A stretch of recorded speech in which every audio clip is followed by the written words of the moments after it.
योगी आदित्यनाथ ने यूपी के लिए नया संकल्प लिया है, यूपी से गरीबी हटाने का, लेकिन समय सीमा 3 साल की है और बतौर मुख्यमंत्री योगी आदित्यनाथ के कार्यकाल में 2 साल ही बचे हैं। योगी के यूपी से गरीबी हटाने के संकल्प के पीछे राजनीतिक इरादा क्या है? हर खबर सिर्फ जानकारी नहीं होती, कुछ खबरें सवाल बन जाती हैं समाज, सिस्टम और जमीर पर। आप देख रहे हैं 7 टीवी भारत। सच की राह आसान नहीं, हम उसे आसान बनाएंगे। जो दिखता है उसके आगे क्या है, जानिए मेरे साथ। यहाँ मैं खबर पढ़कर नहीं, उसको समझाकर बताऊंगा। मैं हूँ आपके साथ सुशील गिरीश। न लाइक न सब्सक्राइब। अगर आपको हमारा प्रयास और प्रस्तुति पसंद आए तो 7 टीवी भारत को सब्सक्राइब जरूर करें, साथ ही घंटी का बटन दबाकर हमें समर्थन दें ताकि हम हर खबर आप तक पहले पहुँचा सकें। चलिए अब नजर डालते हैं आज की खास रिपोर्ट पर। वीडियो को अंत तक देखना न भूलें। खबर हो या मुद्दा हर बार नया होता है।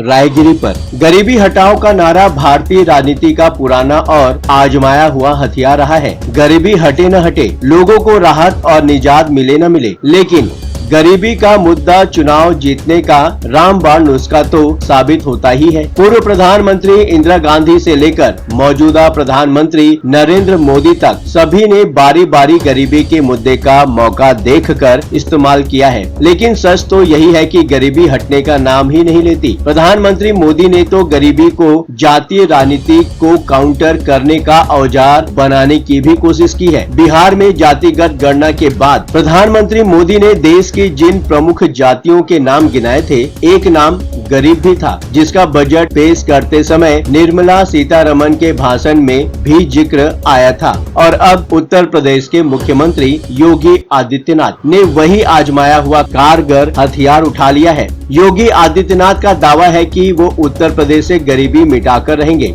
मतलब देश में गुजरात मॉडल की तरह अब यूपी मॉडल भी जल्द ही आने वाला है। यूपी में योगी का गरीबी हटाओ अभियान अब क्या कहता है, आइए मैं आपको विस्तार से समझाता हूँ। महाराजगंज पहुँचे योगी आदित्यनाथ ने संकल्प लिया है कि अगले 3 साल में यूपी से गरीबी को दूर करके सूबे को देश का नंबर 1 राज्य बनाया जाएगा। हफ्ता भर पहले ही योगी आदित्यनाथ का बयान आया था कि राजनीति में वो लंबी पारी खेलने वाले नहीं हैं, लेकिन ये संकल्प तो कुछ और ही इशारा करता है। क्या संकल्प पूरा किए बगैर योगी आदित्यनाथ राजनीति छोड़ देंगे? कोई नेता तो ऐसा कभी भी कर सकता है, लेकिन योगी आदित्यनाथ भला ऐसा कैसे कर सकते हैं? वो तो योगी हैं। वैसे तो बीजेपी का चुनाव मैनिफेस्टो भी संकल्प पत्र कहलाता है, लेकिन ये कोई बीजेपी का संकल्प तो है नहीं, ये तो एक योगी का संकल्प है। योगी आदित्यनाथ ने हाल ही में कहा था कि एक दिन वो अपने मठ लौट जाएंगे, लेकिन अब तो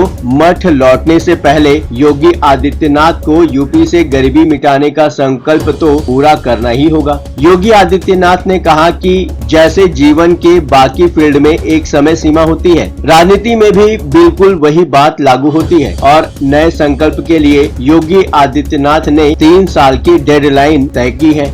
अब तो ये पक्का हो गया कि देश को विकास का एक नया मॉडल मिलने वाला है, यूपी मॉडल, और वो भी गरीब मुक्त उत्तर प्रदेश के रूप में, जो बाकी सभी मॉडल पर भारी पड़ सकता है बशर्ते टारगेट पूरा हो जाता है। तो योगी आदित्यनाथ के पास अब तक गिनाने के लिए बहुत सारे काम रहे हैं। वो राजनीतिक विरोधियों की गर्मी शांत कर सकते हैं, वो अपराधियों को ठोक डालने के लिए पुलिस वाली की भी पीठ ठोकते रहते हैं, वो अयोध्या में दिवाली और मथुरा में होली मनाते रहे हैं और मथुरा काशी के समानांतर संभल को भी बड़ा मुद्दा बना चुके हैं। लेकिन विकास के नाम पर अब तक कोई खास उपलब्धि न तो वो खुद बता पाते हैं, न ही कहीं नजर ही आती है। गिनाने को तो योगी आदित्यनाथ के पास अयोध्या में भव्य मंदिर, प्रयागराज में महाकुंभ के आयोजन के अलावा बहुत सारे शहरों के नाम बदलने और बदलवाने का श्रेय भी उनके खाते में दर्ज है। लेकिन गुजरात की तरह विकास का यूपी मॉडल अब तक सामने नहीं आ सका है। लेकिन लगता है योगी आदित्यनाथ अब सीरियस हो गए हैं। वो 3 साल में यूपी से गरीबी हटाने के साथ ही सूबे को देश में नंबर 1 बनाने का संकल्प ले चुके हैं। मुश्किल ये है कि तकनीकी तौर पर उनके कार्यकाल में सिर्फ 2 साल ही बचे हुए हैं। मतलब ये संकल्प तभी पूरा हो पाएगा जब 2027 के बाद भी योगी आदित्यनाथ चुनाव जीत ले और उत्तर प्रदेश के मुख्यमंत्री भी बन पाए। अब बारी है आपकी, बेझिझक अपनी राय कमेंट बॉक्स में शेयर करें। चलते चलते आपको यह बात बताना जरूरी है कि 7 टीवी भारत अपने विभिन्न प्रोग्रामों के माध्यम से जनता के मुद्दे और प्राप्त सूचनाओं को प्रसारित करता है। अगर आपके पास कोई महत्वपूर्ण खबरें, अहम घटना की सूचना, किसी प्रकार की शिकायत, सामाजिक मुद्दा या फिर कोई ब्रेकिंग अपडेट हो तो वीडियो में दिए गए नंबर 9998323655 पर व्हाट्सएप द्वारा आप हमसे संपर्क कर सकते हैं। इसके अलावा चैनल का कोई दूसरा ऑफिशियल नंबर नहीं है। अब आपकी बात नहीं रहेगी अनसुनी, आपकी हर आवाज सुनी जाएगी, हर सवाल उठाया जाएगा। 7 टीवी भारत बनेगा आपकी आवाज। चैनल को सब्सक्राइब करें और नोटिफिकेशन पाने के लिए बेल आइकन को जरूर दबाएं। फिर मुलाकात होगी। लगातार खबरों के लिए बने रहिए 7 टीवी भारत के साथ।